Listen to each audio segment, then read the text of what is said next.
जमामुल्लाह का आपको पता है, इससे पहले पेशावर ज़ल्मी के प्रेसिडेंट भी हैं, अभी तक पता नहीं उन्होंने ओहदा छोड़ा नहीं छोड़ा। पहले बातें चल रही थी सरफराज की और हारिस की कि उनमें टाई भी है, सरफराज कंसिडरेशन में भी है। कल सीनियर सहाफ़ी शाहिद हाशमी साहब ने मेरे शो में कहा कि बिल्कुल कंसिडरेशन में नहीं है सरफराज, तो वो कोई एज मिल गया मोहम्मद हारिस को पेशावर ज़ल्मी वाला, या फिर मॉडर्न डे क्रिकेट वाला एज मिला उनको? देखिए, ये आपने बहुत अच्छा सवाल रेस किया है। कॉन्फ्लिक्ट ऑफ इंटरेस्ट बहरहाल मौजूद है। पेशावर ज़ल्मी को वो हेड करते हैं, हर लिहाज से उनका इनपुट है, और पीसीबी जैसी अहम ओहदों पर मैं समझता हूं कि हमारी फ्रेंचाइज क्रिकेट का कोई ओहदेदार, चाहे वो मैनेजर है चाहे वो है, वो नहीं होना चाहिए, क्योंकि फ्रेंचाइज क्रिकेट को आप अलग लेके चले। हाँ, उसने अगर नेशनली सर्व करना है तो उससे पहले वहां से अपना रिजाइन करे ताकि उसकी इंटरेस्ट खत्म हो। देखिए, franchise cricket is commercial cricket, but when you are representing Pakistan और टीम पाकिस्तान और फ्लैग और ग्रीन शर्ट्स के साथ कहीं जाके आप दुनिया में कम्पीट करते हो। रिसेंटली आपने जाना है इंडिया से कम्पीट करना है और 12 करना है, 2, 3, 4, 5 मैचेस आपके एशिया कप और वर्ल्ड कप में, शायद काफी रिसेंट पास्ट में मैचेस इकट्ठे नहीं आए।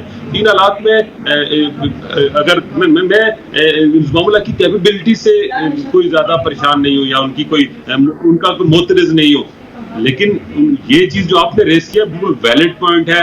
और ये पॉइंट आप देखें ना, हर बंदा, आप, हम, शाहिद हाशमी सीनियर आदमी और भी लोग इस सारे सिचुएशन में, बड़े इवेंट्स में बैकअप विकेट कीपर के तौर पर सरफराज को ही जो है वो रेकमेंड कर रहे थे कि सरफराज की टीम के साथ मौजूदगी न सिर्फ टीम के लिए बेनिफिशियल है, बल्कि बेंच स्ट्रेंथ में जब वो ड्रेसिंग रूम में उनके साथ होते हैं, प्रैक्टिस में साथ, हमने सरफराज को एज अ मेंटोर प्लेयर के तौर पर हम उसको देख रहे थे। और खास करके जब आप इंडिया के खिलाफ इतने मैचेस खेलेंगे और फिर इंडिया में वर्ल्ड कप खेलने जाएंगे, बेसिकली एशिया कप तो तसलसल है उस सारे सेटअप का जो हमने वर्ल्ड कप के लिए अपनी टीम बनानी है, ये उसी सिलसिले का तसलसल है। तो वो जो आपने बात की है, देखें, एक बात तो आप सब जानते हैं कि बैकअप विकेट कीपर उसी दिन खेलेगा जिस दिन रिजवान नहीं होगा। रिजवान 100 टेम्परेचर में भी खेला हुआ है, जिसको टेम्परेचर 100 भी तब भी वो मैच नहीं छोड़ता। बहुत ही नागुजीर हालात होंगे तो तब को बैकअप विकेट कीपर आएगा। इसलिए हारिस की तो गुंजाइश इस तरह से प्लेइंग विकेट कीपर के तौर पर तो मुझे कहीं नहीं नजर आती।